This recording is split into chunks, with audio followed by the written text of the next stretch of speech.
receber a palavra, abre comigo na carta aos Efésios, capítulo 1, versículo 15. Vamos lá, Efésios 1,15. Então, vou ler até o 23. Por isso também eu tenho ouvido a fé que há entre vós no Senhor Jesus, ó chama viva, e o amor para com todos os santos. E não cesso de dar graças por vós, chama viva, fazendo menção de vós nas minhas orações, para que o Deus de nosso Senhor Jesus Cristo, o Pai da glória, vos conceda espírito de sabedoria e de revelação no pleno conhecimento dele, iluminados os olhos do vosso coração para saberdes qual é a esperança do seu chamamento, qual a riqueza da glória da sua herança nos santos, e qual a suprema grandeza do seu poder para com os que cremos, segundo a eficácia da força do seu poder, o qual exerceu ele em Cristo, ressuscitando dentre os mortos e fazendo-o sentar à sua direita nos lugares celestiais, acima de todo principado e potestade, poder e domínio, e de todo nome que se possa referir, não só no presente século, mas também no vindouro. E pôs todas as coisas debaixo dos pés, e para ser o cabeça sobre todas as coisas, o deu à igreja, o qual é o seu corpo, a plenitude daquele que tudo enche em todas as coisas. Amém, querido? Obrigado, Pai, por essa palavra que o Senhor nos deixou. Que o Teu Espírito possa falar com o meu coração e o coração de cada um que está nessa manhã aqui, que possam entender a Tua palavra e que essa palavra possa ser revelada lá dentro do coração como vida em nome do Senhor Jesus. Amém. Você pode se assentar.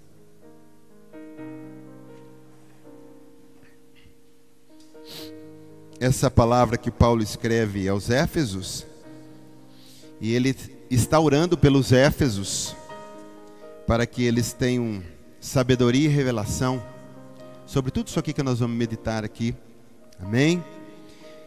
Muitas coisas aqui nós vamos ver que nós ainda nem chegamos lá e precisamos entender. E eu quero meditar versículo por versículo com você aqui, né, como um estudo, como se fosse Jesus aqui, querido, o mestre, ensinando para nós cada parte desses versículos. Amém? Nós vamos comer cada uma deles para que o nosso espírito seja fortalecido. Primeiro no versículo 17, onde diz assim: para que Deus de nosso Senhor Jesus Cristo, Pai da glória, vos conceda espírito de sabedoria e de revelação no pleno conhecimento dele. O dele aqui é o Pai, é Deus. Então o Paulo está orando, para que o Deus de nosso Senhor Jesus Cristo, está falando do Pai, o Pai da glória, vos conceda espírito de sabedoria e de revelação no pleno conhecimento dele. Então a vontade do Pai é que você o conheça plenamente. Não apenas que você saiba, o Pai é aquele que criou os céus e a terra. Não, tem muito mais do que isso. Então, o que o Espírito Santo quer é que nós conhecemos o Pai mais profundamente, mais plenamente, que alargue as tendas do conhecimento do Pai dentro de nós, na nossa mente, no nosso coração. Por isso que Paulo pede aqui sabedoria para entender e revelação para que você receba o conhecimento, você saiba quem é Deus. As pessoas hoje procuram, até na Bíblia, querido, né, tantas palavras para conhecer, de como eu me dar bem, de como eu ficar rico. Vamos ver a palavra como é que faz, sabe, coisas pessoais. Mas ninguém se importa em buscar na palavra de Deus, de saber quem é o meu Pai. São como filhos que não se interessam em saber quem é o seu Pai. Hoje existe isso na sociedade, a gente sabe disso. Pais que moram com filhos, filhos com pais que já têm filhos aí com 18, 20 anos, e o pai e o filho não se conhecem. O filho nunca se interessou em saber quem é o seu pai, o quanto o seu pai o ama, o quanto o pai cuida dele, o quanto o pai o sustenta, e quantas coisas que o pai tem feito por ele, e até fez quando ele era pequeno, né, de tantas coisas que fez, e ele nem sabe, nem se interessa em saber quem é o pai. mas ele se interessa em saber: Pai, me dá o carro, Pai, me dá o dinheiro. Então, com Deus, querido, o que Paulo já começa dizendo aqui, nós precisamos buscar conhecer quem é o meu Pai. Porque você saiu de dentro do Pai, sim ou não? O Espírito, ele dividiu com você, ele colocou a imagem e semelhança em você. Então, para que nós possamos voltar ao nosso lugar de origem, nós precisamos saber quem é o meu Pai. Eu preciso ter essa revelação no meu coração. Amém, querido? Você está aí comigo? De verdade? Ó, vamos ver agora aqui o chamamento. No versículo 18, diz assim: iluminado os olhos do vosso coração, para saberdes qual é a esperança do seu chamamento. Aqui seu também não é nosso, é seu de Deus, porque está falando o tempo todo de Deus. Ó, iluminados os vossos corações, para saber qual é a esperança do seu chamamento, para que Deus te chamou, qual o propósito. Então o propósito de Deus na realidade, em primeiro lugar, não é que a gente saiba que a gente vai morar no céu. A gente foi chamado para morar no céu. Não é esse o chamamento. Não é esse a iluminação dos olhos que Paulo está orando. Paulo está orando por uma coisa mais sublime, uma coisa mais profunda. Aqui, iluminados os olhos do vosso coração, para você saber a esperança do seu chamamento. O chamamento de Deus na sua vida. Para que Deus te chamou? Para que Deus te chamou? Pergunta para quem está do teu lado: para que Deus te chamou? Você está em Efésios, vamos fazer o seguinte: volta para Efésios, né? Você está no 1, volta para o versículo 4. Olha aqui. Aqui vai falar qual é o chamamento de Deus, que a gente tem que saber e se aprofundar. Assim como nos escolheu nele, antes da fundação do mundo, do universo, tudo que foi criado. Aqui está o nosso chamamento, para sermos santos e irrepreensíveis perante Ele. Do lado positivo, ser santos; do lado negativo, sermos irrepreensíveis. Então nós temos que o Espírito Santo nos abra essa visão para entender qual é a esperança do seu chamamento. Para que o Pai nos chamou? Para sermos santos e irrepreensíveis. Para que o Pai te chamou? Para ir morar no céu? Não, para ser santos e irrepreensíveis. Porque se não for santos e irrepreensíveis, nem o céu você terá. Você está entendendo, querido? Essa palavra é profunda. Ser santo e irrepreensível, é esse o nosso chamamento. Glória a Deus, é esse o nosso chamamento. Está certo que vamos ser santos e irrepreensíveis de uma maneira completa quando estivermos com Ele na glória, mas já começou aqui. Será que dá para você olhar para trás e ver que hoje você é mais santo do que você era lá no começo? Que hoje você é mais santo do que era o ano passado, há 2 anos atrás? Que hoje você é menos repreensível do que você era no começo? Deus tinha que estar toda hora te disciplinando e te repreendendo, mas agora você é menos repreensível. Deus já não te repreende todo o tempo, Deus já não te disciplina todo o tempo, porque você está abrindo e descortinando qual é o seu chamamento. E começa aqui na terra. O lugar mais difícil de ser santo e irrepreensível é aqui a nossa hora de prova, é aqui a nossa hora de mostrar o quanto nós amamos a Deus, renunciando tantas coisas para sermos santos e renunciando tantas coisas para sermos irrepreensíveis. Então está dando para você entender qual é o seu chamamento? Para ser santos e irrepreensíveis. Agora no versículo 18 também tem uma palavra aqui: iluminados os olhos do vosso coração, para saberdes. E eu quero pular para outra parte, que é a parte que fala uma outra coisa, ó. Qual a riqueza da glória da sua herança nos santos. Aqui sua também não é nossa, é de Deus, tá?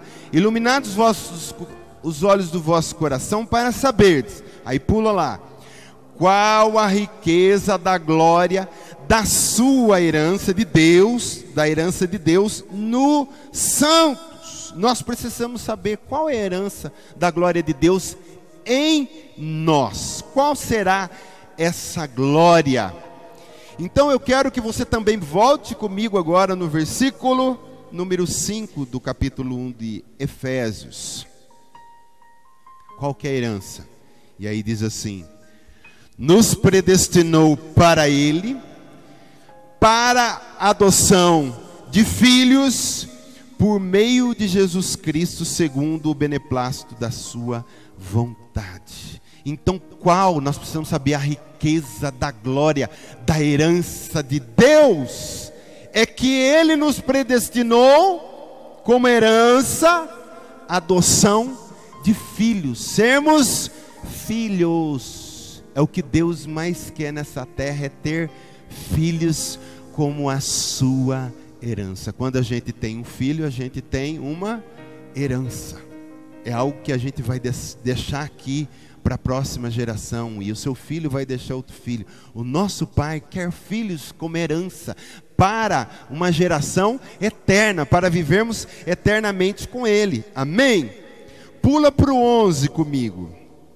Nele digo, no qual fomos também feitos herança, predestinados segundo o propósito daquele que faz todas as coisas conforme a sua vontade. Então nós fomos predestinados para ser herança de Deus, feitos heranças, olha aqui. Fomos predestinados a ser filhos, e a glória da riqueza do Senhor, a sua herança, é que de eternidade em eternidade o propósito de Deus é ter filhos. Essa é a herança de Deus. Deus não quer uma igreja cheia de pessoas, Deus quer uma igreja cheia de filhos. Amém? Porque Deus, Ele tem compromisso com filhos. Uma igreja pode ter 10 mil membros, mas se só 1.000 for filhos, o Pai tem compromisso, e esses são a herança dele, daqueles que são os seus filhos. Essa é a herança do Senhor.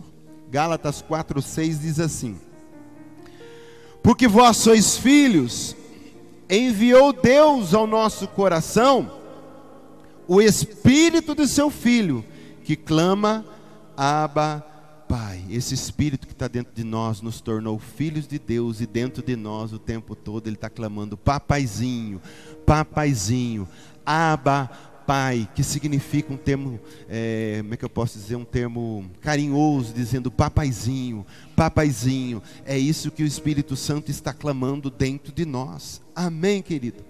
Hebreus 2:10 diz assim: porque convinha que aquele por cuja causa e por quem todas as coisas existe, conduzindo muitos filhos à glória. Qual que é o propósito de Deus? Aqui está revelando, é conduzir muitos filhos à sua glória. O propósito de Deus é ter filhos, e filhos são a sua herança. Por quê? Porque você é filho hoje. Quando você subir para a glória, eternamente você será a herança do Senhor. Eternamente você viverá com o Papai do céu. E é essa herança que o Senhor quer abrir os nossos olhos e enxergarmos. Que a herança de Deus é as nossas vidas. É termos a cada um de nós como filhos. Glória a Deus! Por isso então, aqui, você está com o Efésios aberto, é só para a gente fechar essa parte. De um lado, então, Deus predestinou-nos para sermos filhos, que está lá, nos predestinou no versículo 5, nos predestinou para Ele, para a adoção de filhos. E por outro lado, no versículo 11, Ele quer obter herança nesses filhos. Nele digo, o qual fomos também feitos sua herança. Então a herança do Pai hoje, que o Pai quer ter como herança, como propriedade para sempre com Ele, somos nós que somos os teus filhos. Amém? Por isso que Deus quer o nosso coração, Por isso que Deus quer o nosso interior, Deus quer o nosso âmago, Deus quer aquilo que nós temos lá no profundo, porque é ali onde o Espírito habita, é ali onde o Espírito Santo clama, Abba Pai, é ali onde nós entendemos que somos filhos de Deus. Não tem como você explicar para alguém, como que você sabe que você é filho de Deus? Você vai dizer, meu querido, é uma coisa entre eu e o meu Pai, Ele colocou o Espírito Santo em mim, e eu sinto no meu espírito, como o ar que, como eu vejo você, como eu vejo a luz, como eu vejo você que está na minha frente, eu sinto no meu espírito a mesma certeza que eu sou filho de Deus, que eu sou herança do Pai. Amém? Você está aí ou você já foi? Glória a Deus, diz um glória a Deus aí. Aleluia. E o que é essa glória, querido? Vamos lá. Versículo 18. Iluminados os olhos do vosso coração para saberdes. Então nós não vamos falar de herança, agora eu quero falar dessa parte. Qual a riqueza da glória da sua herança nos santos? Glória. Glória é ser semelhante a Deus, é ser capaz de glorificá-lo. Como eu glorifico a Deus? Quando eu manifesto a glória dele, quando eu manifesto o próprio Deus nas minhas ações. Não só no meu secreto, querido, não só no culto, mas principalmente quando eu estou vivendo aí no meio dessa humanidade. E ali eu manifesto a glória de Deus, eu manifesto o próprio Deus, eu fico parecido com o Pai e eu manifesto o Pai. Amém? Essa é a glória de Deus. Então Deus escolheu para sermos dele, para sermos seus filhos por herança. Que Deus nos abra os olhos para percebermos o quão glorioso é isso. Por isso temos que ampliar então agora a nossa visão. Deus quer que nós saímos desse estado de pequenez, querido, e vejamos e conheçamos pela experiência qual é a esperança do seu chamamento e qual a riqueza da glória da sua herança no santo. Que Deus venha mudar essa visão de galinha que a gente tem e possa colocar em nós uma visão de águia, né? Por isso que a palavra ali, espírito de revelação, revelação significa descortinar. Uma cortina está fechada, você não sabe o que tem ali atrás, e você fica curioso e de repente Deus faz assim para você, Ele descortina. Então revelar é descortinar, é descobrir uma coisa que está coberta, você não sabe que tem ali, e você tenta imaginar e não consegue, aí Deus fala assim, eu vou mostrar para você, você não sabe o que tem aqui, você nunca vai saber, a sua mente é muito pequena, o seu coração é muito pequeno, mas eu vou revelar para você. Então quando a gente começa a buscar revelação, a buscar experiências com Deus, Ele vai descortinando para nós as coisas espirituais, as profundidades de Deus, e aí nós começamos a ter uma visão ampla das coisas. Nossa visão, ela começa a melhorar. É como se quando a gente chegasse e entregasse a vida para Jesus, a nossa visão espiritual fosse muito míope, a gente não enxerga nada, tal. Aí a gente vai crescendo com Deus, Deus vai colocando lente, a gente começa a enxergar melhor, Ele bota o talento, a gente enxerga. Daqui a pouco a gente está enxergando tudo perfeito, a gente está enxergando longe como a águia. Querida, a águia, ela voa tão alto, mas tão alto, e lá de cima ela consegue ver um rato andando no meio do gramado. Então ela consegue enxergar detalhes. A galinha não, a galinha ela só enxerga o que está debaixo do bico. E ela fica ali só ciscando e olhando as coisinhas que estão de perto. A águia enxerga as coisas de longe. Galinha enxerga as coisas de perto. Se você levar uma galinha numa montanha e jogar ela, ela vai despedaçar, né?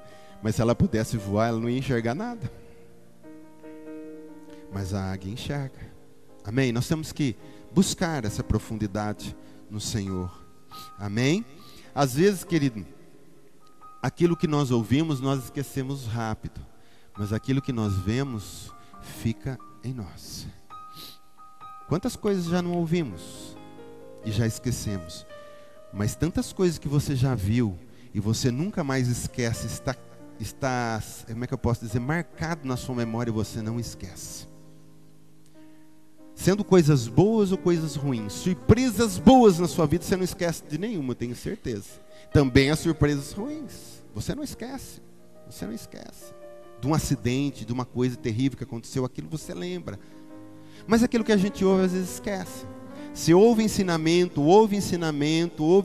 mas às vezes dá uma...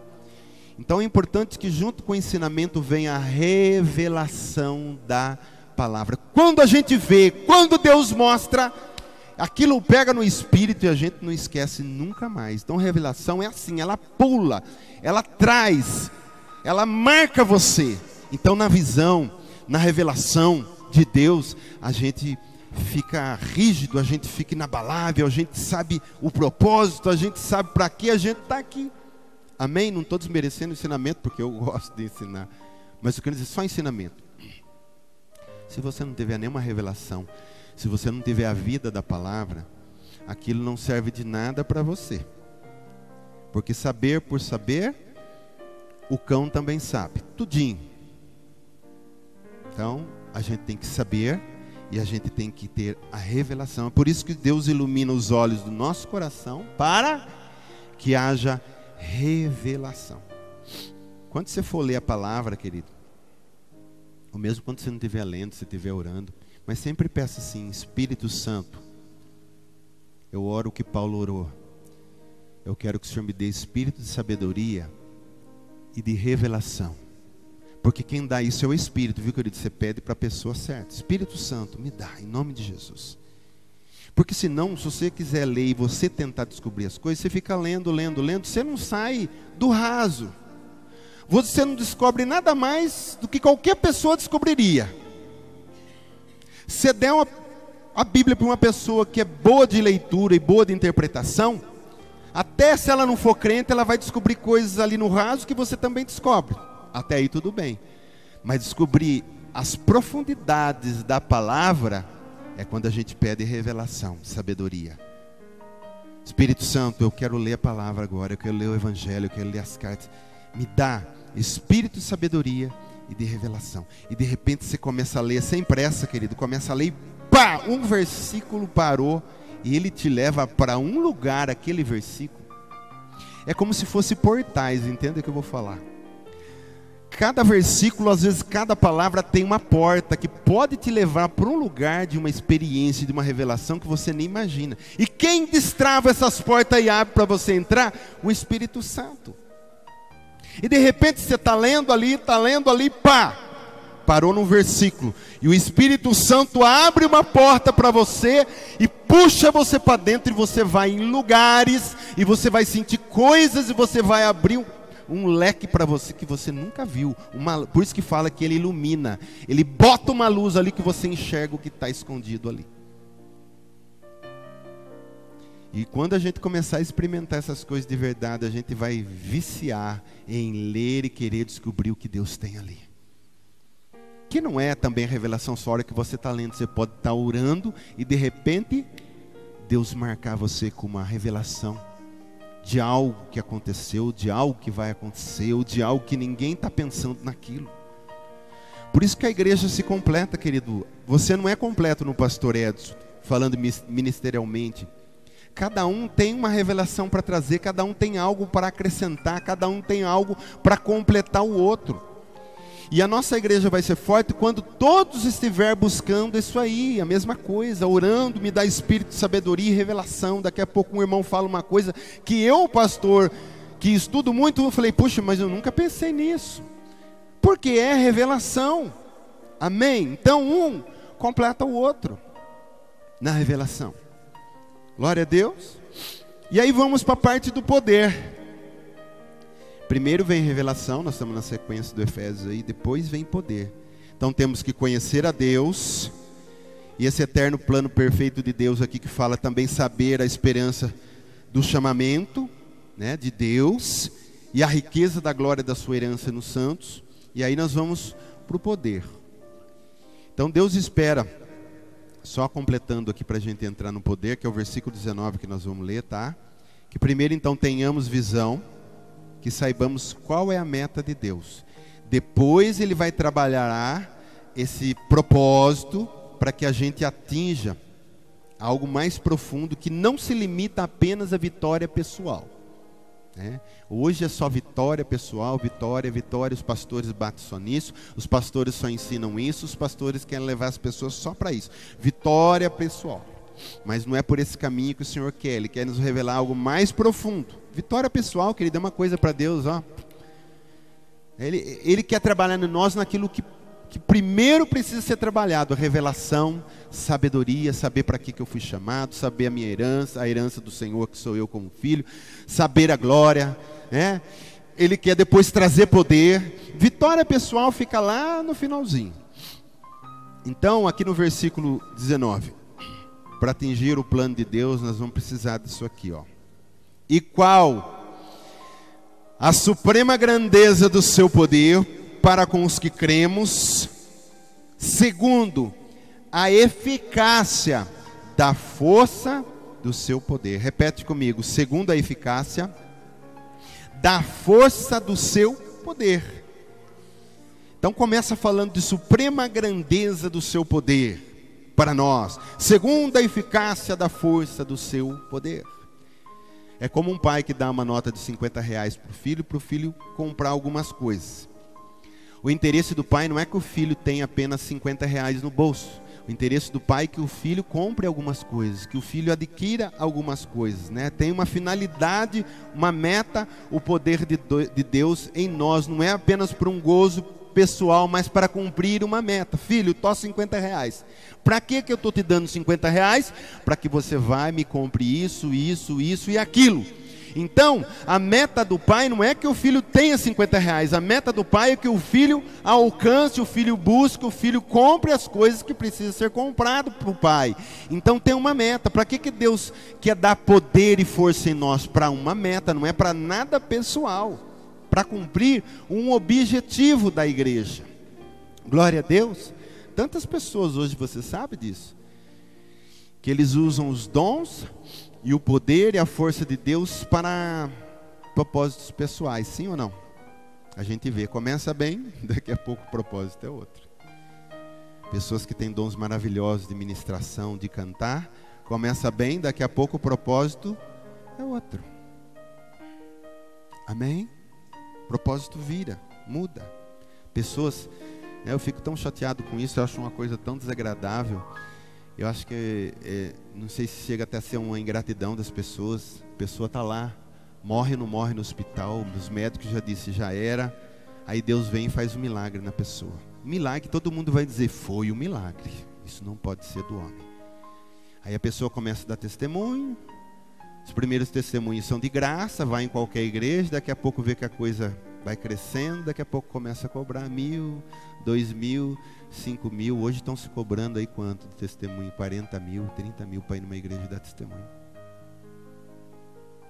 Vocês perceberam que a meta mudou? O poder de Deus, a eficácia da força foi lá, tirou a pessoa do vale da sombra da morte e trouxe ela à vida.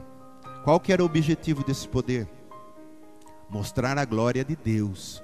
Mas aí o objetivo ficou mudado. É para poder ter dinheiro. Que Deus tenha misericórdia, amém? Não é para gozo pessoal. Então, a visão nos leva a ver o plano de Deus, enquanto o poder nos capacita a realizar esse plano. A gente vê, Espírito, Sabedoria e Revelação, mas eu tenho que ter o poder para realizar esse plano que Deus tem na minha vida, na sua vida, na Chama Viva, em nós que estamos aqui. Deus tem planos, amém? E precisa do poder. Então nós precisamos conhecer a suprema grandeza do seu poder, que nós lemos aí no 19, para com os que cremos, e também a eficácia da força do seu poder. Amém? É por isso que Deus precisa abrir a nossa visão para enxergar esse sobre excelente poder. Algumas traduções de sobre excelente poder. E esse poder, você sabe onde ele está, querido? Todo esse poder de Deus concentrado? Porque Deus, não sei se você sabe, Ele não deu algum poder para você. E Ele não deu.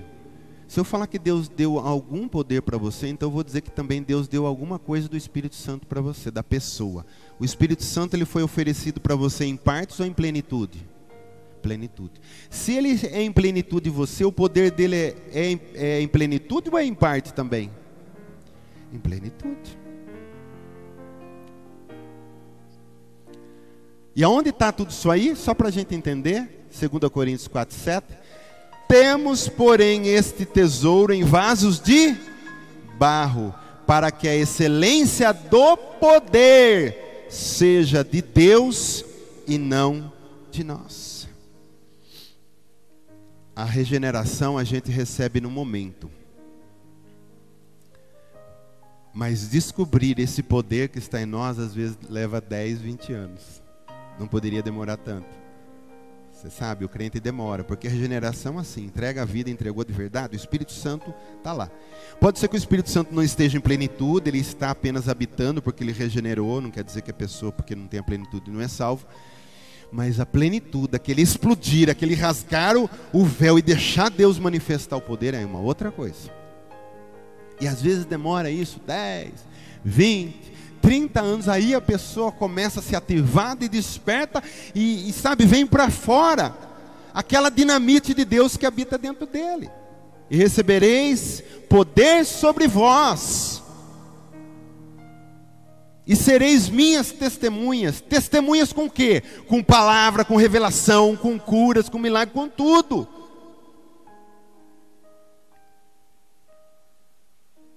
Aí a gente pergunta, por que não acontece tanto? Porque nós não abrimos tanto o nosso coração, porque nós talvez não pedimos o que Paulo estava pedindo para os Éfesos. Senhor, me dá espírito, sabedoria e revelação. Eu preciso saber, preciso conhecer. Eu preciso que revele em mim, não que alguém fale, não que a Bíblia fale, não que o pastor só pregue e eu estou ouvindo no culto, mas que isso que o Senhor está falando, pega no meu espírito e diz, eu quero buscar, me revela, me descortina. E quando a cortina abre, o poder flui, para que a gente cumpra a meta de Deus. Querido, você não nasceu para cumprir as suas metas, pode ter certeza disso. Porque sua vida é finita aqui. O que Deus faz é de geração em geração colocar filhos na terra para que eles levem a palavra, a salvação, para que eles levem a plenitude, o poder de Deus, a manifestação do Evangelho. É para isso que nós nascemos. Só que a gente fica aqui na terra e a gente se ilude com as coisas que estão aí que a gente tem que fazer, e a gente se prende nelas e a nossa meta é aquilo. E aí as metas de Deus não se cumprem. Por que Deus não flui em mim? Por que os dons não fluem em mim? Por que as coisas não acontecem? Porque nós não estamos interessados nisso, nós estamos interessados em outra coisa. Então por isso que é bom que você entenda nessa manhã, para que Deus permitiu que você fosse gerado no ventre naquele dia que você foi gerado. Porque entre milhões de espermatozoides você foi o que chegou e Deus te escolheu, e Deus já tinha te dado um nome. E para que você está aqui hoje? Para cumprir uma meta, manifestar a glória de Deus, mostrar o quanto Deus é bom, misericordioso, mostrar o quanto Deus é poderoso. E por que as pessoas hoje têm uma dificuldade de crer no poder de Deus, na libertação de Deus, até na existência de Deus? Porque nós não manifestamos Deus. Às vezes manifestamos com teoria, mas não na prática. Porque quando a gente vai na prática, querido, não tem, está ali, Deus mostrou o poder e o outro vai ter que ficar envergonhado. Elias subiu no monte, o que aconteceu? Vamos lá, gente, o Deus que manda fogo do céu é Deus, vamos na prática. Baal é Deus? É, então vamos ver quem que é Deus. Elias sozinho, com a revelação que ele tinha de Deus, ele sabia quem era Deus, o que Deus poderia fazer. E ele não deu um tiro no escuro, ele sabia que Deus podia mandar fogo. E 850 profetas do outro lado, vamos lá, gente, vai vocês primeiro. E eles ficaram o tempo todo rodeando, a manhã toda rodeando e rodeando até as 3 horas, nada aconteceu.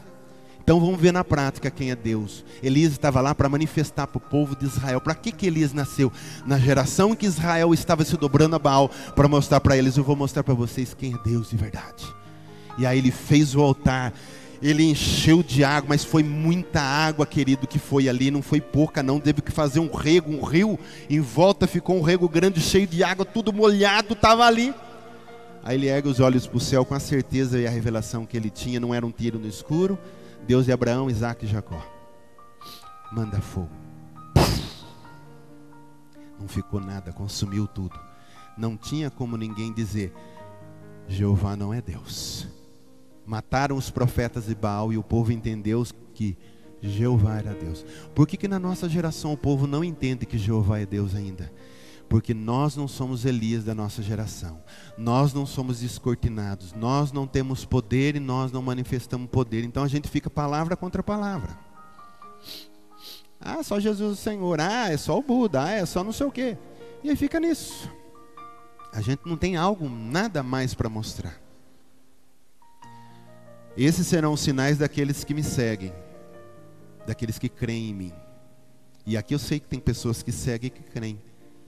Falarão novas línguas, imporão mãos nos enfermos, serão curados, expulsarão demônios em meu nome. Eu tenho certeza que a maioria aqui morre de medo de expulsar demônio. E a gente às vezes não crê que Deus pode curar, que Deus pode nos usar. Alguém está lá na cama morrendo e você está ali do lado e não faz nada.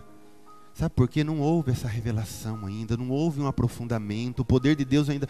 A plenitude do Espírito não está em você de verdade. Está uma mecha que ainda fumega e talvez pode até se apagar. Mas isso não precisa de nada especial da nossa parte para que isso venha. Só a gente querer. Gente, é só um botão que diz sim, eu quero. Você quer o meu poder? Aperta sim. Vocês lembram desse programa, né? Silvio Santos. Domingo no parque. Uma menina ficava lá dentro de uma cabine com fone e não sabia o que estava acontecendo lá fora. Então tinha um monte de presente bom e presente ruim, né? Então de repente dizia assim: você quer um cacho de banana? E ele apertava sim. Você troca esse cacho de banana por uma bicicleta, que era um presente bom? Ele falava não. E às vezes a gente está fazendo assim com as coisas de Deus. Meus filhos, vocês querem mais poder e revelação? A gente diz não. E bênção, vocês querem vitória? Vocês querem ficar ricos? Sim! E é por isso que as coisas não têm. Como eu preguei quinta aqui, querido. As bênçãos nos alcançam como a gente anda na presença do Senhor. Não precisa correr atrás dela, não. Ela te alcança. Glória a Deus. Então, quanto mais enxergarmos, mais forte nós seremos, porque vai descortinando para nós, a gente vai entendendo o poder de Deus. E isso é experiência e revelação. Quando a gente tem uma experiência e uma revelação, ninguém segura mais a gente. Amém? Então o que Deus tinha que nos dar, querido, põe isso na tua cabeça, Ele já nos deu, já está em nós. O que nós precisamos pedir agora é espírito de sabedoria e de revelação. Todo o poder de Deus está dentro de você. Toda a revelação está dentro de você. Toda a sabedoria está dentro de você. O que você precisa é apenas descobrir o que está aí dentro já. Não é buscar as coisas que estão fora, mas buscar o que está aí dentro já. Tem uma pessoa morando com você. É você entender, buscar experiência com essa pessoa. E saber que todo o poder de Deus já está aí dentro. Todo o poder de Deus já está aí dentro. É você que de repente não foi descortinado para você. Vamos continuar. Vou ler o 19 e o 20 agora. Vamos lá.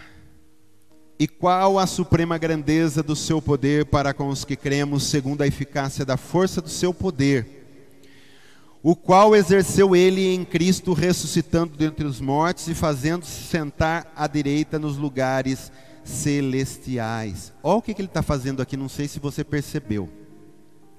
Que esse poder e eficácia que está em nós é o mesmo poder que ele exerceu para ressuscitar Cristo, é o mesmo poder. Você já imaginou que o poder de ressurreição está dentro de nós? O poder que Deus usou para ressuscitar Cristo, esse poder também está dentro de nós. Então nós temos que descobrir esse poder. Essa semana, eu não sei se colocaram no grupo da igreja, será que foi? Acho que sim, né? Um rapaz que ele entra no hospital orando pelos enfermos. Ele tem alguma coisa especial que nós não temos? Não. Por que ele tem ousadia? Porque ousadia não vem sem revelação. Eu descobri que Deus faz mesmo. Agora eu entendi. Pá! Porque você sabe que muitas vezes a gente está vivendo com Jesus ou com Deus, mas no fundo a gente fala, não sei, vamos esperar morrer, ver se existe mesmo Deus. A gente não tem nem certeza disso às vezes. Deus cura, não sei, será que cura mesmo? Quando é revelado, a gente entende e a gente não duvida, a gente vai e faz e as coisas acontecem. Então as coisas acontecem quando faz, não quando a gente fica esperando, sei lá o quê, alguma coisa externa confirmar. É aqui dentro, querido. O rapaz entra no hospital, eu vi o vídeo lá, e ele chega lá e fala: pessoal, eu vou orar para vocês aí, quem estiver enfermo, quem quiser oração, se você crê em Jesus, né, ou se você aceita essa oração, eu quero orar para você. Aí vai para a mulher lá: o que a senhora tem e tal? Posso orar pela senhora? Né? Ele pediu para mim. Ah, eu tenho dor no braço, não consigo erguer. Ele só foi lá e falou assim: Pai, em nome de Jesus, tira essa dor agora. Aí foi para: levanta a mão. Ela levantou. Ah, foi embora. Que aconteceu alguma coisa especial aí, num sentido assim? Para Deus isso aí, querido, o que ele está precisando é de vasos que entendam isso. Aí foi lá, orou por outro, não lembro qual que era, mas tinha um. A mulher do ouvido, saiu a dor. Aí ele foi para um cara que teve que orar 3 vezes, né? O cara diz: eu não tenho fé para ser curado. Tal. Não, porque é assim, é insistência também às vezes, né? Para a pessoa entender. Aí ora uma vez, não, ora 2, na terceira o cara põe, sumiu. Eu lembro de um testemunho de um pastor que chamou, tinha uma menina cega na igreja, e ela devia ter uns 12 anos, e ele chamou na frente. Você sabe quantas vezes ela orou para a vista voltar? 12 vezes. Na 12ª, a visão dela abriu totalmente. Ela não era só cega, ela tinha a vista, o olho tudo branquiçado, sabe, quando está tudo, voltou. Nós temos que descobrir isso, está dentro de nós. Pedro era covarde antes e negava Jesus. Depois do Pentecoste, ele chegou diante do coxo e diz: não tenho ouro nem prata, mas o que eu tenho, o que eu tenho eu te dou. Ele já teve a revelação: agora eu sei quem é Cristo, agora eu sei o que é esse poder. Levanta-te e anda em nome de Jesus Nazareno. O cara levanta e o cara anda. Eu só estou trazendo essa palavra para a gente descobrir que isso já está dentro de nós. Eu não tenho que fazer alguma coisa externa para isso se manifestar. É apenas eu buscar. É apenas eu pedir: me revela, me use, eu quero. Porque quando a gente não tem vontade, Deus nem perde tempo, querido. Esse filho aqui, eu não vou perder tempo porque ele não está querendo. Entendeu? Está lá o filho, passa 1 ano, 2 anos. De repente pode ser que um dia dá um tchan nele, uma palavra, alguma coisa que pegou nele, e agora eu quero, pai, eu quero. Falar: agora então, não é que Deus vai dar, Deus vai descortinar para você, porque Deus não vai mostrar segredos para quem não se interessa pelos segredos dele. Diz um salmo que a intimidade, ele revela os seus segredos para quem é íntimo dele. Então não vai ficar, a pessoa chega com Deus, ele não está interessado em saber nada que Deus tem nas profundidades, as experiências, as coisas para ser revelado e as sabedorias. Deus vai abrir cortina para ele dizer: entra aqui, você que não está interessado, olha isso aqui, você já viu disso? Não. Mas quando se interessa, ele fala: agora eu vou mostrar o que eu já pus dentro de você. E você começa a abrir, e o poder flui. Amém? Eu achei bonito esse vídeo e interessante para a gente meditar, né? Não é nem um senhorzão de 80, 90 anos que... esse já andou. Não, jovem, querido. Tem quantos anos aquele rapaz? 19 anos. 19 anos. Se ele tem 19, quantos anos de conversão ele deve ter? E mesmo que se ele foi de nascença, ele só tem 19. Eu tenho quantos anos de conversão? Eu me converti em 93. Olha aí. Um cara ousado. Serve para mim também. Pensa numa ousadia.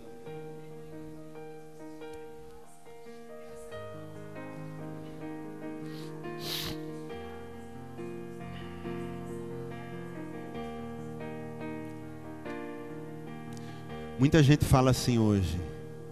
Tem igrejas que tem essa teologia, né, que ensina desse jeito, que cura foi só na época dos apóstolos. Hoje não existe mais. As igrejas mais conservadoras são todas assim. Não existe cura e não existe mais dons.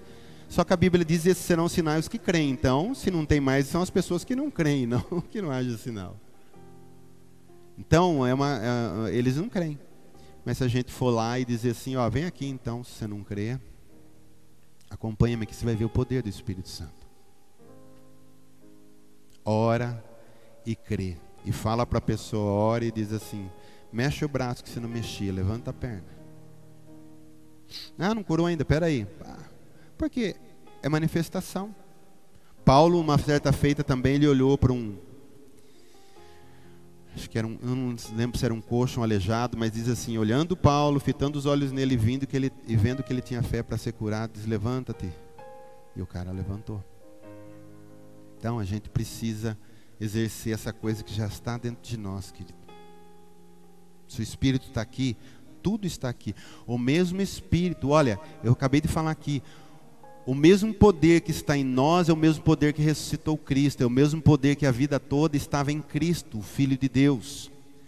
Porque Jesus precisou, como homem, receber a plenitude do Espírito Santo. Você vê lá quando ele sai do batismo, o Espírito Santo entra nele em plenitude. A partir dali você começa a ver curas e milagres. Antes não tinha. Ele era apenas filho de José e Maria e era um carpinteiro. Mas quando foi a hora de começar o seu ministério, né, ele recebeu a plenitude do Espírito Santo e começou a fazer a obra. Aí ele envia também os discípulos, depois de 2 em 2, eles voltam todos felizes, que cura, que expulsa o demônio. Ele já tinha dado autoridade, está aí. E ele ainda diz assim: ó, eu vou para o Pai, meu ministério foi só de 3 anos, vocês farão obras maiores que eu. E por que não faz? Porque a gente não tem experiência. Não foi descortinado para nós essa revelação. Vamos no 20.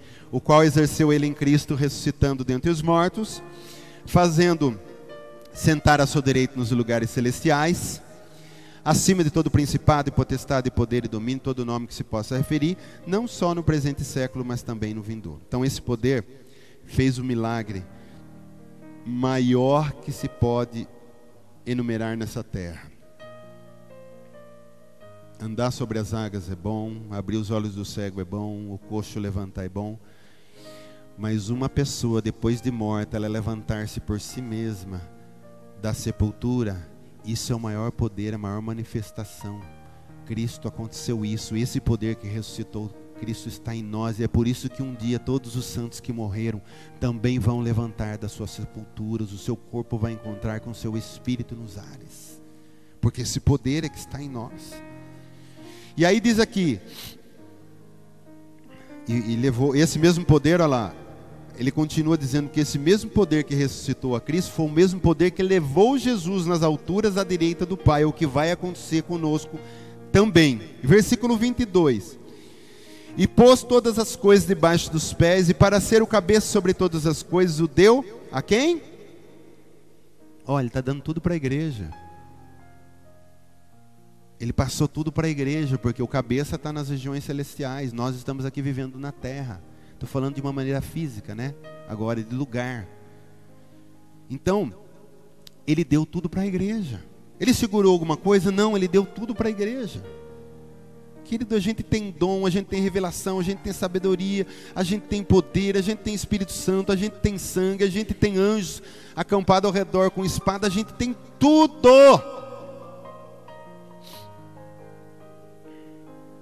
Por isso que o diabo não tem medo de igreja que faz barulho só, mas ele tem medo de igreja que faz barulho e faz alguma coisa.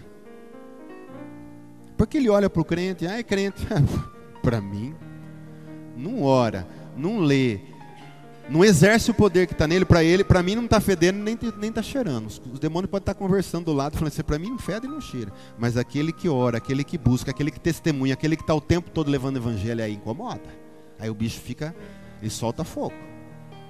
Nós temos que incomodar as trevas, querido. As trevas têm incomodado de uma maneira assim, vamos falar, o mundo, e nós que estamos aqui como luz não estamos incomodando as trevas.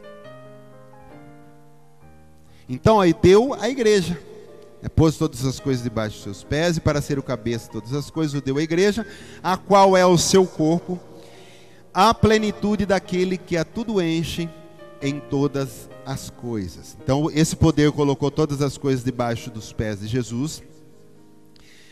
A igreja foi beneficiada com isso, porque ele passou isso para a igreja, e por isso é que nós hoje somos chamados mais que vencedores.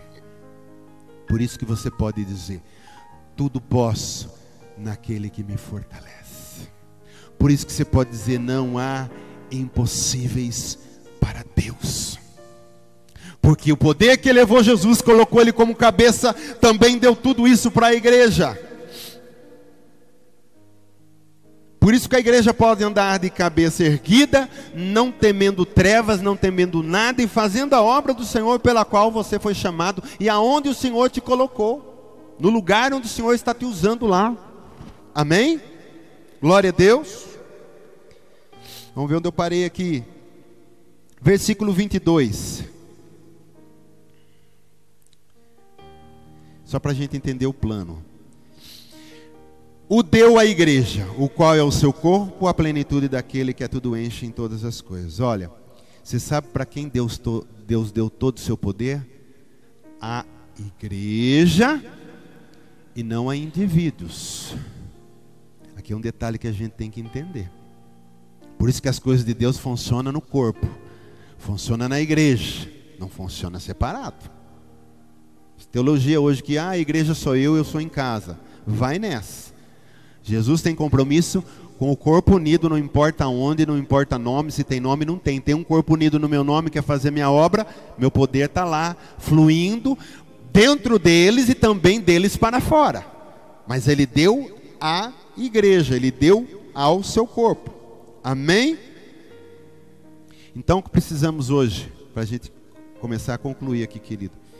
Eu sei que você entendeu, mas comece a buscar isso que o Senhor trouxe nessa manhã. Comece a buscar sabedoria e revelação. Comece a buscar o poder de Deus. Amém? Então, querido, o que precisamos hoje não é que Ele faça algo novamente porque Ele já fez tudo, entenda isso. Mas que Ele revele aquilo que Ele já fez para nós.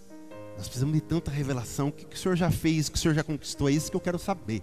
Eu não quero que o Senhor venha trazer de novo. Olha que interessante, você vai ver que em Atos dos Apóstolos, toda vez que os apóstolos saíam e eles iam ou pedir a plenitude e o batismo com o Espírito Santo, eles não pediam, eles falavam assim, receba. Por que receba? Já foi derramado.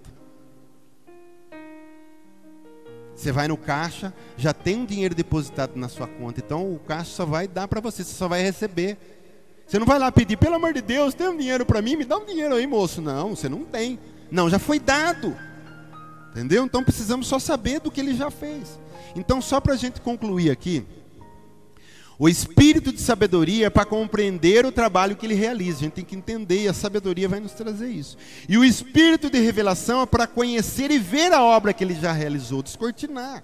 E também outra coisa, o espírito de sabedoria vai tornar as coisas claras para nós. Sem ele a gente não vai ter essa clareza. E o espírito de revelação vai trazer essas coisas para nós. Por isso, quando a gente está decorando, a gente fala decorar o versículo, não gosto de falar muito disso, mas só para você entender, não é só decorar. Você tem que dar aquele versículo, tem que pular dentro de você. Aquele versículo tem que ser revelação para você, senão ele não vai servir para nada. Porque se você ficar falando para um papagaio assim, o Senhor é meu pastor, Ele não me faltará. Ele vai falar, chega uma hora, Ele vai falar isso aí para toda a vizinhança. Só que ele não tem revelação. Ele não sabe do que ele está falando. E muitos crentes estão assim, sabe falar, mas não tem revelação nenhuma daquilo que está falando. Amém?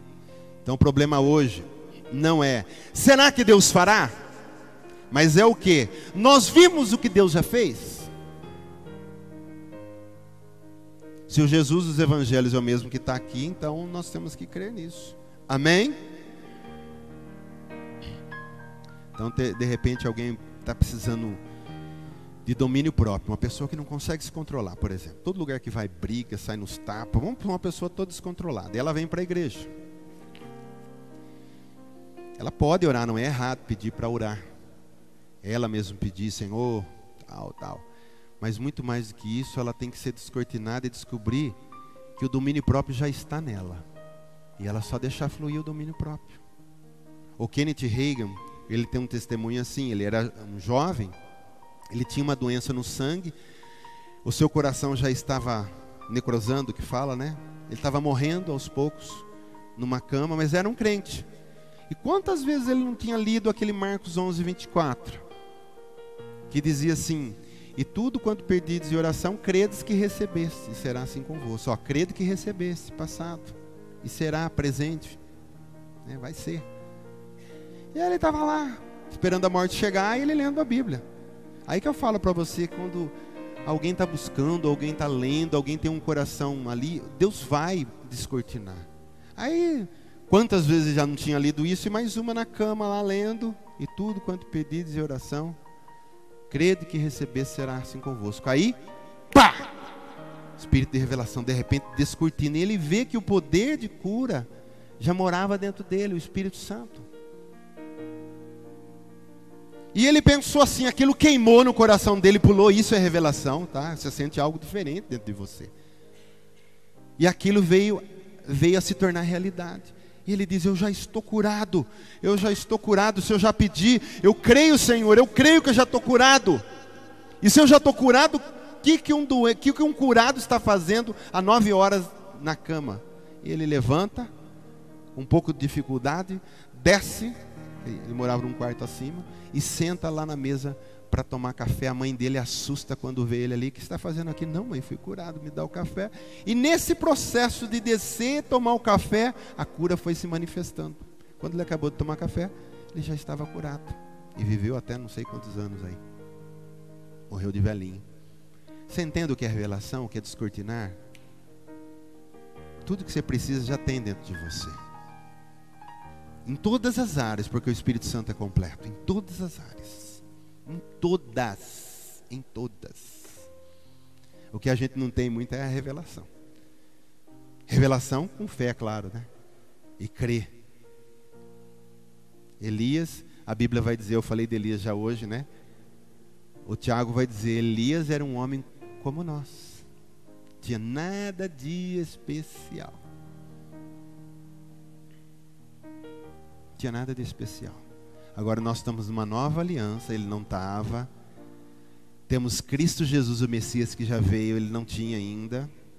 Temos o poder do nome de Jesus, que ele não tinha ainda. E tantas coisas que foram conquistadas para nós. Nós estamos em situação até mais privilegiada do que Elias, mas fazemos quase nada. Elias até mandava descer fogo nas pessoas, né, Kiko? Vamos começar a mandar para testar. Vê uma pessoa que você gosta bastante, né? Lembra dessa história? Veio 50 lá. Acabe está te chamando, homem de Deus. Se eu sou homem de Deus, que desça fogo do céu. 50 virou churrasquinho. Aí vem mais 50 de novo. Acabe está te chamando, o rei quer falar contigo. Se eu sou homem de Deus, desça fogo do céu. Queimou de novo. Na terceira vez o comandante veio pedindo, misericórdia, por favor, Elias, vai lá. E aí ele não queimou. Cara, Elias era, entendeu? Era um cara descortinado. Eliseu, o seu discípulo, entendeu isso, também era descortinado. Fez o dobro de milagres do que Elias fez, porque ele pediu unção dobrada.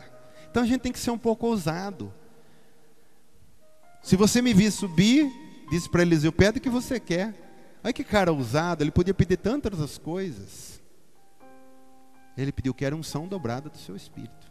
Do que está dentro de você, vem para mim em dobro. Então é ter fé, é ter ousadia, é ir para cima.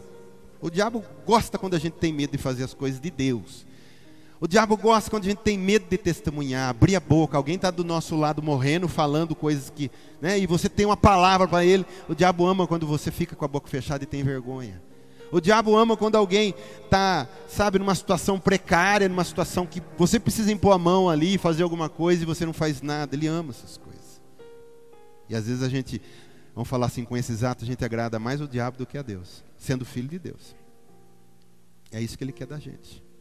Mas não é isso que nós vamos fazer. Amém? Para encerrar, querido, então que a igreja, nós, né, possamos saber a plenitude desse poder que habita dentro de nós, que já habita em nós, que tudo foi conquistado para nós, e que nós possamos ser usados por Deus com essa eficácia, com esse poder, por onde quer que nós passamos. Amém? Vamos começar a fazer experiências com Deus. Deus não se entristece com isso, não. Deus quer que a gente vá e vamos fazer. Eu sei, uma vez eu escutei um testemunho de um homem, também de um pastor, e ele era doido para ressuscitar morto. Ele começou a ir nos velórios e no começo não acontecia nada, né? Mas é um cara ousado, ele deve ter passado vergonha várias vezes, não sei, cada um com seus problemas, né? Ressuscita, tem nada de ressuscitar, mas diz que chegou um tempo que ele começava a orar para os mortos se levantarem. Você quer ver fluir ministério de cura? É botar a mão nos enfermos e orar a cura. Sabe por que a gente tem um orgulho tão grande que você pensa assim? Eu sei que é assim que o humano funciona. Mas e se não curar? Já pensou? É por isso que a gente não põe a mão e cura. Querido, se não curar, o problema é dele, da pessoa e Deus. Vai lá e faz o que tem que fazer. E creia. Insista. Amém? Glória a Deus. Mas a gente tem que ser ousado. A gente está faltando um pouco de ousadia em nós. Entendeu? A gente não é ousado. Isso é coisa tão simples, querido. Botar uma mão e transferir o que está dentro de você. A cura está aqui, ó. Você vai transferir. Porque mão na Bíblia é uma coisa muito importante. É transferência. A gente pensa que mão é só para pegar coisa. Mão espiritualmente, porque tem um espírito aqui. Transfere o que está dentro. Por isso que Paulo vai dizer a imposição de mãos. Ministério da imposição de mãos. Vai ungir alguém para o ministério, a mão está lá. Vai orar, imporão as mãos, Jesus diz. Não é com telepatia, não é com pensamento, não. É impõe as mãos aí, ora. Amém. Vamos começar a fazer isso, querido. Está dentro de nós. Tem que abrir a boca, sabe? Deus na hora, Ele flui em nós. Aqui que eu vou falar, porque não sei o quê. Querido, abre a boca, só começa a falar de Jesus, você vai ver o que acontece. A pessoa está precisando de uma palavra. Aí Deus, de repente, pá, vai levando você por um lado, a pessoa, nem você sabe, a pessoa está chorando. Por que você está chorando? Nossa, você está falando tudo que eu preciso ouvir. Não é você está falando, você abriu, você teve revelação e você deixou Ele falar. A boca não é sua, a boca é de Jesus. Só que Ele quer abrir a sua boca para falar e você não deixa Ele falar. Amém. Já falei demais também.